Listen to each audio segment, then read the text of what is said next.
There's something happening inside your husband right now that he hasn't told you. Something he probably hasn't told anyone. Not her, not his friends, not even himself in a moment of real honesty. It's not anger. It's not confusion. It's not even desire for another woman, though that's what it looks like from the outside. It's an emptiness. A specific kind of emptiness that sits in the chest of a man who has lost contact with who he was supposed to be. An emptiness that doesn't have a name in the language he uses every day. An emptiness that he can feel most clearly in the quiet moments. When the noise stops, when nobody's asking him anything, when it's just him and the dark and the silence of a life that should feel full and doesn't. You've sensed it, haven't you? You've watched your husband from across a room and felt something you couldn't name. Not jealousy, not anger, not even grief exactly. Something more like watching a person standing at a window, looking out at something you can't see, searching for something he can't explain. And you've thought, what is he looking for? Why isn't what we have enough? Why isn't I enough? And here's what I need to tell you before anything else. The answer to that question is not what anyone has told you it is. It's not about her. It's not about what she has that you don't. It's not about what you did or didn't do, what you said or didn't say, how you look or how you show up. It's about a void that was there before her. Padre Pio understood this with a clarity that no therapist, no counselor, no marriage book can match. He saw it hundreds of times in his confessional over 50 years of ministry. Wives arriving with shattered hearts, asking the same aching question. Why is my husband the way he is? And every single time, Padre Pio went looking not at the surface of the situation, but at the interior of the husband. Because he knew that what drives a man away from his own marriage is almost never what it appears to be. It is always rooted in something deeper. And in this video, I'm going to show you exactly what that something is. I'm going to walk you through the void that lives inside your husband, the spiritual root that Padre Pio described in his confessional teachings, the invisible interior geography of a man who is lost. And I'm going to give you the 9-night prayer that Padre Pio left for wives in situations exactly like yours. A prayer that doesn't work by forcing your husband's return, but by addressing the one thing that actually has the power to move him from the inside. There's something in this prayer, specifically what Padre Pio asked on the 7th night, that no wife expects to hear when she gets there. An instruction that seems completely counterintuitive, that will create more internal resistance than anything else in the entire 9 nights. Something that almost every woman I've encountered wants to skip. And Padre Pio said clearly, that night is the one with the most power. I'm not going to tell you what it is yet, but when you get there, it's going to completely reframe everything that came before it. So stay with me, because what Padre Pio knew about your husband's inner world is something you need to hear. And once you hear it, you won't be able to unsee it. Before we go deeper, I want to take just a moment to tell you who brought this teaching to me and why this channel exists. Over the last few years, I've been gathering the confessional traditions, documented testimonies, and spiritual teachings connected to Padre Pio's ministry. Especially as they relate to marriage, to husbands who have withdrawn, to wives who are praying in the dark without anyone to explain what's happening in the spiritual realm around them. Padre Pio spent his entire priestly life in that confessional, and what he saw there, what he diagnosed and what he healed, is a body of wisdom that most wives in pain never get access to. This channel exists to change that. What you are going to understand by the end of this video is something that very few people in your position ever hear. A complete portrait of what is happening inside your husband's heart, told from the perspective of a man of God who could see the invisible and a specific spiritual path, a 9-night prayer rooted in Padre Pio's teaching, that opens the door for something real to begin to shift. So before we go any further, is there something in what I just described that you recognize in your own marriage? That moment of watching your husband from across a room and feeling him somewhere else entirely, even when he's standing right in front of you. Tell me in the comments. You don't need to share any details you're not comfortable sharing. Just that recognition if it's there. This community prays together, and your story matters here. And now, let's get into what Padre Pio actually taught about the root of all of this. Padre Pio had a phrase he returned to again and again in his confessional work, particularly in the cases of marriages where the husband had gone cold, gone distant, or gone into the arms of another woman. He said it so consistently that those who worked with him, the priests who assisted him, the spiritual directors who sat near him, The women who came from hundreds of miles away and waited in line for hours just to have 3 minutes with him, they all remembered it. He said, "The man who leaves his wife has not found something better. He has lost something he didn't know he had. Hold on to that, because it's going to anchor everything else in this video." What Padre Pio was describing was not an affair, not a choice, not a moral failure, at least not primarily. He was describing a spiritual condition, a state of interior depletion that makes a man vulnerable to things that should have no power over him. And that condition has a name. Padre Pio called it simply the void. Now, when we talk about the void, I want to be very careful not to make it sound abstract, because this isn't a philosophical concept. It isn't a metaphor. It is a specific, identifiable, interior experience that your husband is living right now. And once you understand what it actually feels like from the inside, something shifts in how you see your whole situation. The void is not sadness. A man living in the void doesn't necessarily look sad. He might look fine. He might look busy. He might actually seem more confident in certain ways. More decisive, more willing to make changes, less hesitant than he used to be. Because the void creates a kind of restless energy. It masquerades as aliveness. The void is not anger, though it sometimes surfaces as anger. When a man in the void snaps at his wife, dismisses her, becomes impatient with things that used to not bother him, that's often the void expressing itself as irritability. The feeling of being cornered. The feeling of a life that should mean something and doesn't. The void is not even loneliness in the ordinary sense, though it contains loneliness at its center. It's more specific than that. It's the loneliness of a man who is surrounded by people. A wife, maybe children, co-workers, friends, and still feels fundamentally unseen, unrecognized, not for what he does, for who he is. Do you recognize any of this in your husband? A man who has everything a life needs and still seems to be looking for something?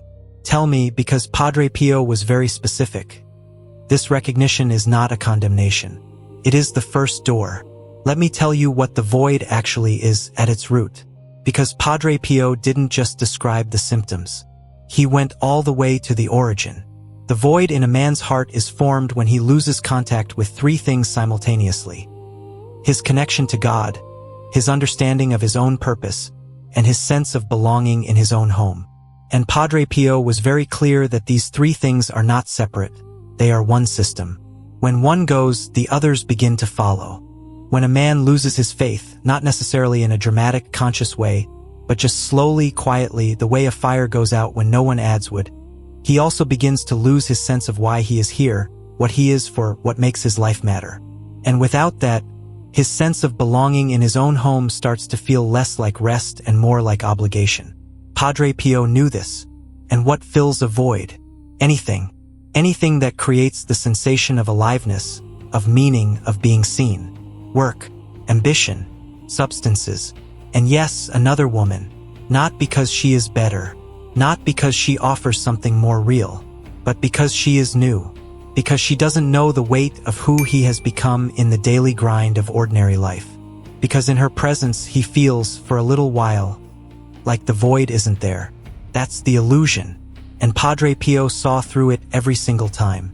He said, "The other woman doesn't fill the void. She distracts from it." And there is a vast, crucial difference between those 2 things. A distraction from the void leaves the void intact.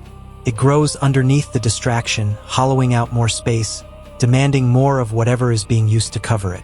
The husband who starts an affair doesn't find relief, he finds escalation. Because the void can never be filled by another human being. Not his wife, not the other woman, not anyone. It can only be filled by the one thing it was shaped to receive: the presence of God. And this is where Padre Pio's wisdom becomes something that no therapist or counselor can replicate. Because any human approach to your husband's situation will focus on what he did, what he wants, what needs to change in his behavior or his communication or his commitment. Padre Pio looked underneath all of that. He looked at the empty place in the center of the man's chest, and he said, "That is where the work begins." Now I want to tell you about a woman who came to Padre Pio in the spring of 1951. Her name has been kept private in the testimonies, but what happened in that confessional has been documented by those who were present. She had been married for 14 years. Her husband, a man who by all accounts had been a good husband in the early years of the marriage, had, over the course of the previous 3 years, become someone she barely recognized. He was cold at home, dismissive of her, and she had discovered 6 months earlier that he had been spending time with a woman he worked with. Not a dramatic affair, not something that had exploded into the open.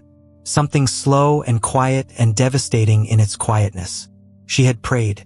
She had gone to Massachusetts. She had done everything she knew to do, and nothing had changed. If anything, her husband seemed more distant the more she tried, more irritated by her presence, more at home in the distraction than in his own house. She sat down across from Padre Pio in that confessional, and she expected him to ask about her husband, to ask about the other woman, to ask about what had gone wrong between them. Instead, Padre Pio was quiet for a moment, and then he asked her something she had never expected to hear. He asked, "When did your husband stop feeling proud of himself?" Not when did he start spending time with her. Not when did things begin to go wrong in your marriage. When did your husband stop feeling proud of himself? She didn't understand the question at first. She told him she wasn't sure what he meant, and Padre Pio said, "Think back. There was a moment, maybe years ago, maybe longer, when something happened and your husband looked at himself and felt that he had fallen short of who he was supposed to be. Not in your eyes, in his own. Find that moment and you will find the beginning of the void." She went home and she thought about it for days, and eventually she found it. A business that had failed about 7 years before. A venture her husband had put everything into and had lost everything on. A failure that, in the culture they came from, carried a weight of shame that no one had ever spoken aloud but everyone had felt, including him, especially him. She went back to Padre Pio and she told him what she had found, and he nodded slowly and said, "Now you know what you are really praying for. Not for his return, for his restoration. Those are 2 different prayers, and only one of them reaches God. Hold on to that, because it's the most important distinction I'm going to make in this entire video. You might be praying for your husband's return. That's a completely natural prayer. It's the prayer of someone in pain who wants the pain to stop, who wants things to go back to how they were, who wants to recognize the man she married in the face of the man she's living with now. But Padre Pio said that the prayer for return is too small. It addresses the symptom. It asks for the visible change without understanding the invisible root. And it often goes unanswered not because God isn't listening, but because the prayer itself is aimed at the wrong target. The prayer for restoration is different. It aims at the void. It asks for the man to be made whole, not to come back to where he was, but to become who God designed him to be. And Padre Pio said that when a wife prays that prayer with full understanding of what she's asking, something begins to move in the invisible realm that no human effort, no conversation, no ultimatum can move. That's the prayer I'm going to give you tonight. But first, I need you to understand the full architecture of the void, because it has 3 layers, and each layer requires its own specific spiritual attention. And I need to pause here for a moment. If you've been following along this far, if something in what I've described about your husband's interior has felt familiar, has felt like it finally gave a name to something you've been watching for a long time without being able to name it, it's because this isn't the only thing Padre Pio taught about marriage and the husband's heart. There is so much more. Each part of what he understood about the interior of a man who has gone cold has its own specific spiritual answer. Subscribe to this channel right now and hit the bell icon. Every week, I post new teachings from Padre Pio's confessional traditions about marriage, about the husband's heart, about the invisible battle happening around your home. When you hit the bell, you'll be the first to receive each new video the moment it goes up. Don't miss what's coming next, because what I'm about to share in the next few minutes is the part of this teaching that generates the most questions, the most recognition, and the most transformation in the wives who hear it.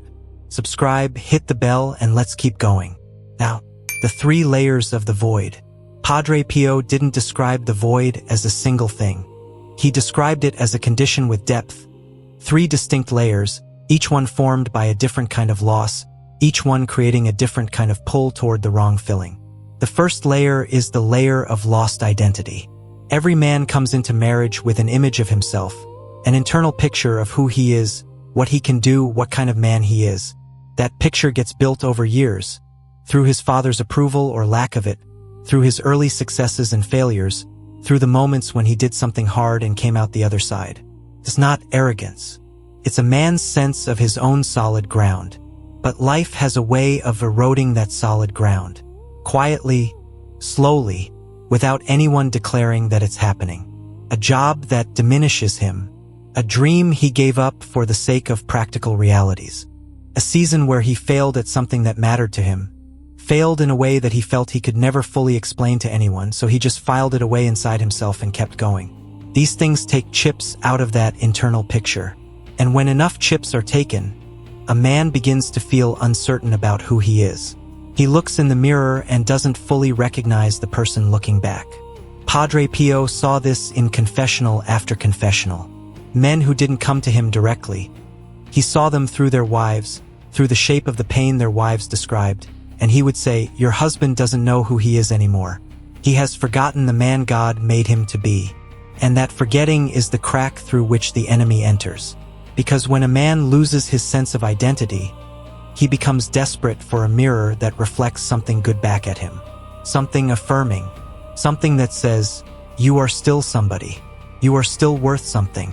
You still have power and presence and something to offer." And that is exactly what the other woman provides. Not because she is better or more perceptive or more loving, but because she is new. She sees him without the accumulated weight of disappointment and daily friction. She has no memory of his failures. She reflects back a version of him that feels more like the man he used to be or wanted to be. And for a man living in the first layer of the void, that reflection is intoxicating in a way that has nothing to do with love and everything to do with hunger. Do you see your husband in this description? A man who somewhere along the way stopped feeling like himself, stopped feeling capable, purposeful, significant. The details are different for every marriage, but the shape is the same. And Padre Pio was very specific. This is not your fault. This erosion of a man's sense of himself does not happen because his wife failed him. It happens because he has lost connection to the only mirror that never lies, the one that shows him as God made him. That's the first layer. And here's what matters spiritually. The wife's prayer, aimed at this layer, doesn't ask God to make her husband come home. It asks God to show her husband who he really is, to restore in him the image of the man he was created to be, not the image any woman has of him, but the image God holds of him. Now the second layer is harder to name, and it's the layer that most wives never see, because it hides underneath the visible behavior. Padre Pio called the second layer the layer of disconnected purpose. Here is what he meant. God designs every man with something specific to do, not just a job, but a mission, a reason for being in the particular place, the particular family, the particular circumstances where he finds himself. And most men sense this even if they can't articulate it.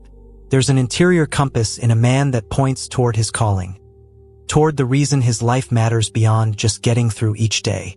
When that compass stops working, and it stops working when a man loses contact with God, because God is the one who calibrated it. A man experiences a particular kind of suffering that looks, from the outside, like dissatisfaction or restlessness, but is actually much more serious. It's the suffering of a person who feels that his life doesn't mean anything, that he is going through motions, that the days are passing and nothing is being built that will last. Padre Pio saw this in the confessional when wives described husbands who had changed, who had become detached, who seemed to have no interest in things they used to care about, who did their work and came home and sat in front of the television or went out with friends and were physically present, but spiritually somewhere else entirely. He would say, "Your husband has lost his north. He doesn't know what he is building or why." And a man who doesn't know what he is building becomes prey to anything that makes him feel like he is doing something real. The other woman often doesn't represent love or even desire in the deepest sense. She represents movement, the sensation of something happening, the feeling of being chosen, of being pursued, of matching to someone in a way that feels urgent and alive. For a man who has lost his sense of purpose in his own home, who feels like he's going through the motions of a life that doesn't quite fit him, that feeling of urgency and aliveness is extraordinarily powerful. And again, Padre Pio never blamed the wife for this. He never said, "Your husband lost his purpose because you didn't support him enough, didn't affirm him enough, didn't build him up enough." He said, "Your husband lost his purpose because he lost his connection to the God who gave him that purpose." And that is a spiritual battle, not a marital one. It requires a spiritual weapon, not a relational one. The prayer for this layer of the void is very different from the prayer for the first layer. It doesn't ask God to restore your husband's self-image. It asks God to reawaken in your husband the calling he was made for, to show him, in whatever way God chooses, that the life he is living outside of his purpose is a lesser life, a smaller life, a life that cannot satisfy the deepest thing in him no matter how many distractions fill the surface of it. Hold on to that. We'll come back to it in the prayer. Now the third layer. And this one I want you to sit with for a moment before I explain it, because it's the layer that is most painful to hear, and also the layer that contains the most hope. Padre Pio said this was the deepest layer of the void, the one that, when touched by prayer, produces the most dramatic movements in a man's heart. He called it the layer of unacknowledged grief. Inside your husband, there is something he has never said to you, something he has never said to anyone, a grief that he may not even have words for, a sense of loss for something in his own life, in his own history, in his own heart, that he buried without a proper burial, without anyone to witness it, without God to receive it. It might be the loss of a version of himself he had to give up. It might be the loss of a relationship with his own father, love that was never given, approval that was never spoken, a wound that never healed and was just carried forward into manhood and marriage and the ordinary days of an ordinary life.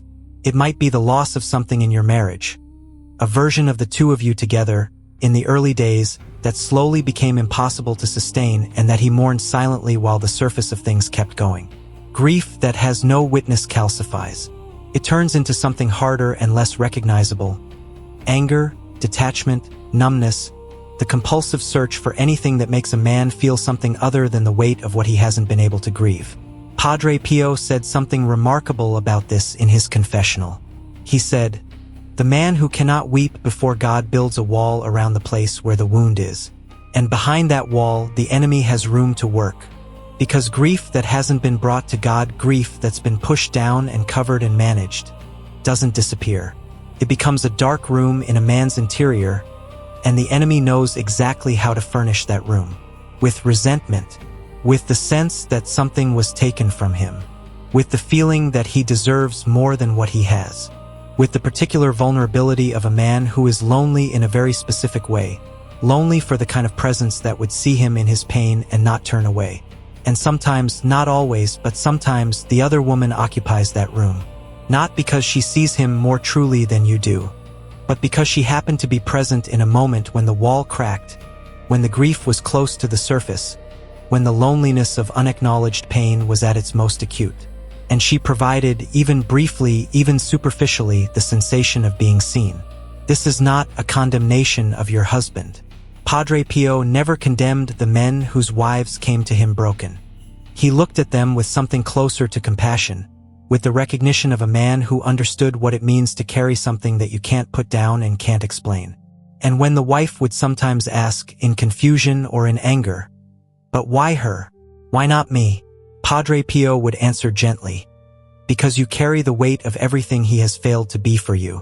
And right now, he cannot bear to see that weight. It is the weight of his own failure. And a man in the void will always run from what reminds him of who he has not been. That is not permanent. It is a symptom of the void, not a statement about your marriage or your worth or the future that God holds for you. Because here is what Padre Pio also said. The same grief that is driving your husband away, when touched by God, becomes the door through which he returns. The unacknowledged loss, when it is finally seen, finally brought into the light, finally held by God and not just carried by the man alone, becomes not a wall but an opening. The pain that made the void becomes, when surrendered, the very thing that begins to fill it. This is the reversal that Padre Pio promised. And he didn't promise it as a possibility. He promised it as a spiritual principle. He saw it happen again and again in the lives of the most impossible cases that ever came through his confessional door. Let me tell you about one more of those cases, because this one is the one that most wives in your position need to hear. A woman came to Padre Pio in the early 1960s. She had traveled for 3 days to reach San Giovanni Rotondo, and she arrived in a state that those who witnessed it described as barely holding together. Her husband had been involved with another woman for 2 years. He had told her, to her face, that he didn't love her anymore, that whatever they had built together had run its course, that he wanted out. She had 2 children at home. She had no way of supporting herself independently. She had prayed every prayer she knew. She had done everything her parish priest suggested. She had asked God every night for 2 years to change her husband's heart, to bring him back, to make him see what he was doing to his family. Nothing had moved. She sat before Padre Pio and she said, I have prayed for 2 years and nothing has happened. Either God isn't listening or I am praying wrong. Padre Pio looked at her for a long time before he spoke, and then he asked her something that no one present expected. He said, when you pray for your husband, what do you see when you close your eyes? She was confused by the question. She said, I see him, my husband. I see what he's doing. I see what he's chosen. Padre Pio shook his head slowly and said, that is not your husband. That is the wound you carry of him. When you close your eyes and you pray, I want you to see the man God made him to be, not the man he has become in his void, not the man standing next to her, the man who existed before the void found him, the man who is still in there, buried under everything he has lost and forgotten and abandoned. Pray for that man. Pray toward that man, and watch what begins to happen. She went home. She changed the way she prayed. Not the words, the direction. She stopped praying at the broken man she was watching. She started praying toward the whole man she believed was still inside him, the man God had designed, the man her husband had once been and was still capable of being. Within 6 months, her husband had ended the affair. Within a year, he had come back. Not because she changed her strategy, because she changed what she was aiming at. Because the prayer that reached God was the prayer that saw her husband as God saw him. Not condemned, not broken beyond repair, but lost. Temporarily lost. And findable. That is the prayer Padre Pio taught. That is the prayer I am going to give you. Right now, while everything I just shared is still fresh in you, while the weight of it is still present, there's a woman in your life who needs to hear this. A sister, a friend, a woman you know who is lying awake tonight wondering why her husband is the way he is, what she is doing wrong, why her prayers feel like they're hitting a wall. She has never heard the void explained this way. She has never had a name for what she's been watching in the man she married. Send her this video, right now.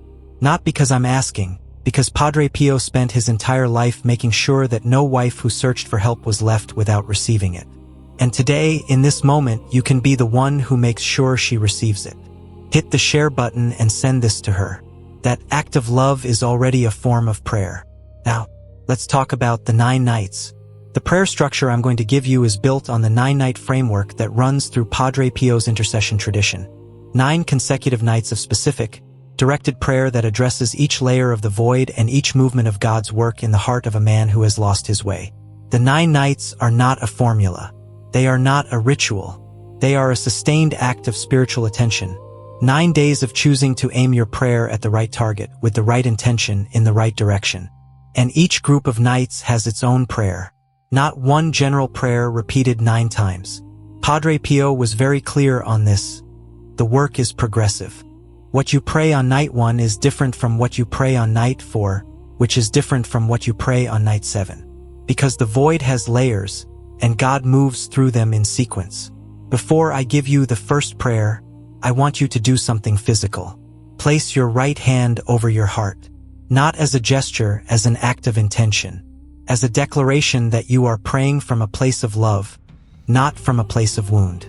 Padre Pio said that the heart posture of the one who prays is not a small thing. It shapes what the prayer can carry. Breathe in, breathe out, and as you pray tonight, hold this posture. Not just with your hand, but with your whole interior. The first 3 nights address the first layer of the void, the layer of lost identity.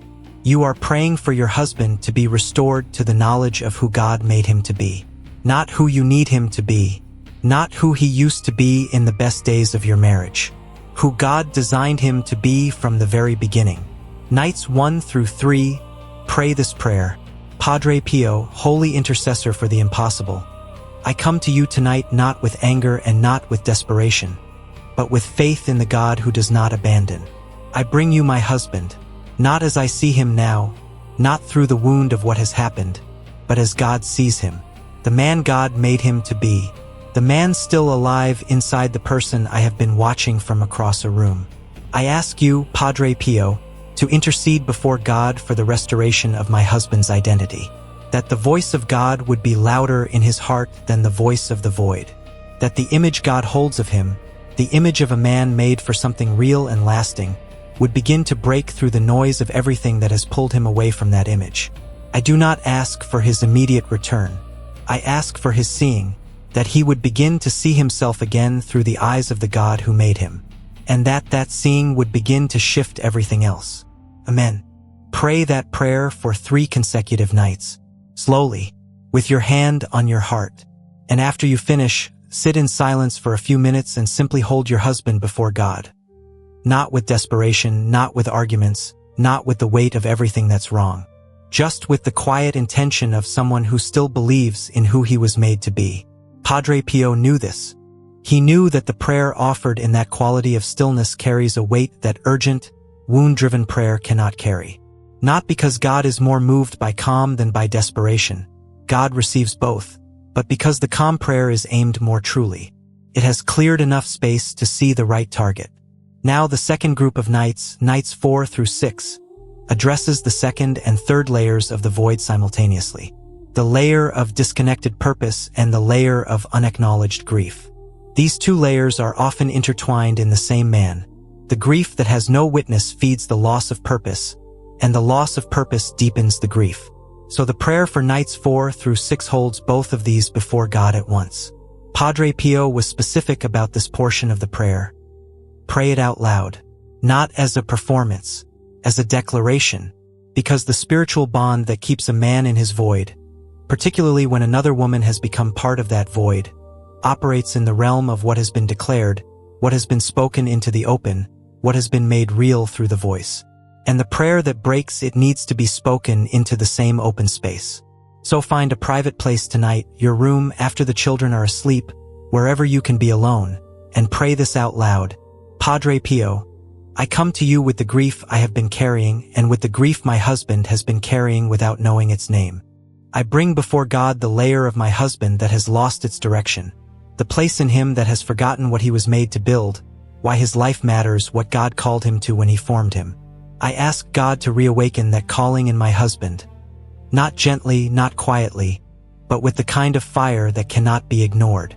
The kind of clarity that breaks through every distraction and every lie the void has been feeding him. And I bring before God the unacknowledged grief in my husband's heart, the loss he has never been able to speak, the wound he has never brought into the light, the place in him that is most lonely and most closed. I ask Padre Pio to intercede for that place specifically, that God would find it, that God's presence would reach the part of my husband that no human presence has ever been able to reach. That the grief would be seen by God, by my husband himself, and that in being seen, it would begin to soften into something that can be surrendered. I ask this not to get my husband back. I ask this because I love the man God made him to be, and I want that man to be free. Amen. Pray that for 3 consecutive nights out loud with full intention. And after each night, do not ask God for a sign. Do not look for evidence in your husband's behavior the next morning. Simply trust that the prayer was received, that the work in the invisible is underway, and that the timing of what becomes visible belongs to God. Now nights 7, 8, and 9. And here is where I need to tell you the thing I promised in the very beginning. The thing that will create the most internal resistance. The instruction that seems impossible. The one that Padre Pio said has the most power. On the 7th night, Padre Pio asked the wife to pray for the other woman. I know, every part of you may just have contracted. Every reasonable, wounded, human part of you may be saying, absolutely not. Not her. I will not pray for her. That's too much. That's more than anyone can ask. And Padre Pio knew you would feel that. He knew it because he heard it in that confessional from every wife who ever received this instruction. The resistance is universal. It's not a moral failure. It's a human response. But here is what he said. The other woman is not your enemy. She is a person living in her own void. She was drawn to your husband's void because it recognized hers. Two incomplete people, reaching for something neither of them can give the other. That is not a love story. That is a collision of wounds. And when you pray for her, when you genuinely, specifically ask God to fill her void, to show her what real love looks like, to give her the life that is actually meant for her, which is not your husband's life, something breaks in the spiritual connection between them that nothing else can break. Because that bond is not just physical. It's not just emotional. It has a spiritual component rooted in the meeting of two voids. And when you pray for her void to be filled by God, you remove the spiritual resonance that's holding them together. Padre Pio called this the prayer of release. Not releasing your husband, releasing the other woman from the role she is playing in this story, releasing her into God's hands. And in doing so, removing her influence from the spiritual territory of your marriage. This is the night with the most power. This is the instruction that seems impossible. And this is why Padre Pio left it for the seventh night. Not the first, not the last, but the seventh. Because by the seventh night of faithful prayer, you are ready. Not comfortable, not perfectly willing, but ready. You have prayed through enough layers that God has been working in your heart as well as your husband's. And the prayer of the seventh night requires a heart that has been somewhat softened by the previous 6. On the seventh night, pray this out loud with your hand on your heart, with your eyes open and looking up, not as a ritual, but as an act of honesty before God. Padre Pio, holy intercessor, tonight I bring before God a prayer I did not think I would be able to pray. I pray for her, the woman who is in the place that is not hers. I do not pray against her. I do not pray with hatred or with the desire for her harm. I pray that God would fill whatever is empty in her, that whatever void brought her into this situation would be filled by God alone, and not by a life that does not belong to her. I ask that the spiritual connection between her and my husband, the meeting of their wounds, the resonance of their mutual voids, would be interrupted by the presence of God, that the tie between them would lose its power in the light of what God is filling in each of them. I release her into God's hands. I release her from the role she is playing in my story, and I trust that God can reach her as fully as God can reach my husband and as fully as God is reaching me. Amen. Stay in silence after that prayer for as long as you need. Padre Pio said that after the seventh night prayer, many wives wept, not from grief but from something more unexpected, a sense of weight leaving, something they had been carrying that was heavier than they realized. The prayer for the other woman is, in some ways, as much for the wife as it is for the woman herself. Because releasing the enemy you've built in your mind is a liberation that opens space for God to work. Now nights 8 and 9. These are the nights of opening and surrender. By night 8, if you have prayed faithfully through the previous 7 nights, something in your interior landscape will have shifted. You may not be able to name it clearly, but it will be there, a sense of less urgency, a sense of having moved from desperation towards something more like trust. And it's from that place that the final 2 prayers are prayed. Night 8 is the prayer of opening. You are asking God to open a door in your husband's heart, specifically the door that leads back to his own identity, his own purpose, his own real life. Not back to you necessarily, back to himself. Because Padre Pio believed, absolutely and without qualification, that a man who finds his way back to himself always finds his way back to the woman God placed in his life. The 2 movements are connected. The husband who recovers his identity comes home, not because he was pushed or pulled or because his wife managed to compete with the other woman, but because the life that is real for him is the one he built with you, and he begins to feel that reality again as the void loses its hold. Before night 8's prayer, hold your husband's name in your mind for a moment. Not his face as it is now. His name. The name you said at the altar. The name you called out in the early days. Hold that name before God as you pray. Padre Pio, as I come to the end of this prayer journey, I ask for an opening in my husband's heart. Not a forcing, not a manipulation. A door that only God can open, in God's time and in God's way. I ask that whatever in my husband has been closed, to himself, to his purpose, to the life he was made for, would begin to crack open. That the light of God would find the smallest gap and expand it. That my husband would begin to feel the pull of his real life more strongly than the pull of the void. I do not ask you to override his will. I ask you to fill the space his will has been trying to fill with the wrong things, and to let him feel the difference between the filling of God and the filling of distraction. I trust your wisdom in how this happens. I release the timing to you, but I ask, with all the faith I have found in these 8 nights of prayer, that the opening would come. Amen. And the 9th night, the night of surrender. The surrender prayer is the hardest prayer of all, harder, in some ways, than the prayer for the other woman, because it asks you to release the outcome, not to give up, not to stop believing, but to place the result of all of this in God's hands and to mean it, to genuinely say, not my will but yours, not the return I am imagining, the restoration you are designing, which is bigger and truer and more complete than anything I can picture from where I stand. Padre Pio said that the prayer of surrender is not the prayer of someone who has stopped hoping. It is the prayer of someone who has decided to hope in God rather than in their own plan. And that shift, that specific, conscious, chosen shift of where the hope is anchored, is the final act that opens the way for God to move in a marriage in ways that human effort never could. Before night 9, pray with your eyes open. Look at something real in the room around you. A window, a candle, the dark space of the room, and hold it steady. You are praying from this world toward the invisible world. Stay grounded. Padre Pio, holy friend of impossible marriages. I have prayed for 9 nights. I have brought my husband before God 9 times in 9 different ways. I have prayed for his identity and his purpose and his grief. I have prayed for the woman who was never meant to be part of this story. I have prayed for an opening that only God can create. And tonight I come with the last and hardest prayer. I surrender the outcome. I release the picture I have been holding, the specific way I imagine this being resolved, the specific return I have been hoping for. I place it all in God's hands. Not because I no longer want it, because I want something bigger than what I can see from here. I want the restoration that God has designed for my husband's soul, for my own soul, and for whatever our marriage is supposed to become in the hands of a God who wastes nothing and redeems everything. I trust you, Padre Pio, to carry this to the throne of God. I trust that 9 nights of faithful prayer, aimed at the right target with the right intention, are not lost. I believe, even when I cannot see, that something has been moved, and I release it to God. Amen. Sit after that prayer for as long as you want.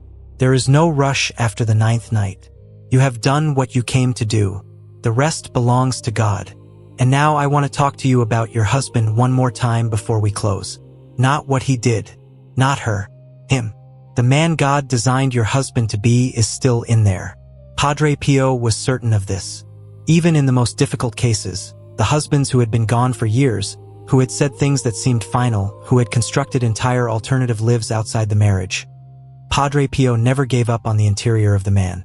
He said, "The void does not destroy the man. It buries him, and what is buried can be uncovered." Your husband is not happy where he is. Not in the real, lasting, soul-deep sense of the word happy. He is distracted. He is temporarily filled with the wrong filling. And on some level, a level he may not have access to consciously, a level that lives below the choices he has been making, he knows it.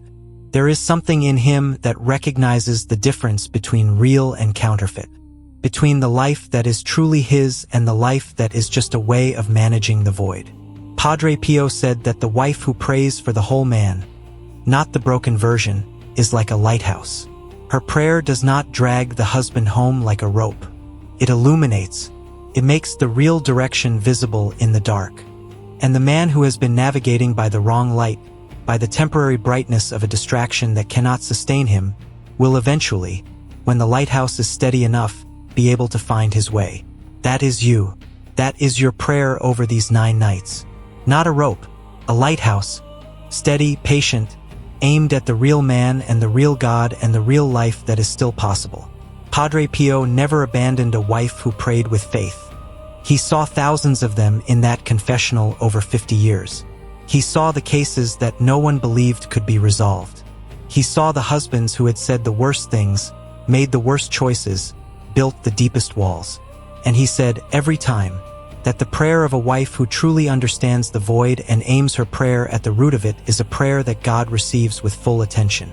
He didn't promise it the way a salesman promises a result.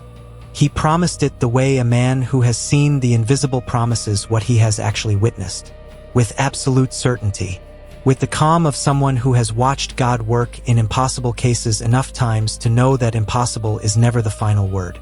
So here is what I want you to do tonight.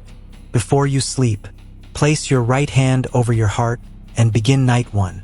Pray the first prayer, slowly with your hand on your heart, in the posture of someone who loves the man God made her husband to be, not in the posture of someone who is trying to retrieve what was taken. Put his name in the prayer. Say it out loud, even if only in a whisper. And believe, even if everything in the visible world looks exactly the same tonight as it did this morning, even if your husband is nowhere near where you need him to be, that something you cannot see is being moved. That the void that has been holding your husband where he is has been named, has been brought before God, and is beginning, slowly, invisibly, but really, to be filled by the only one who can truly fill it. That is already the beginning of something real.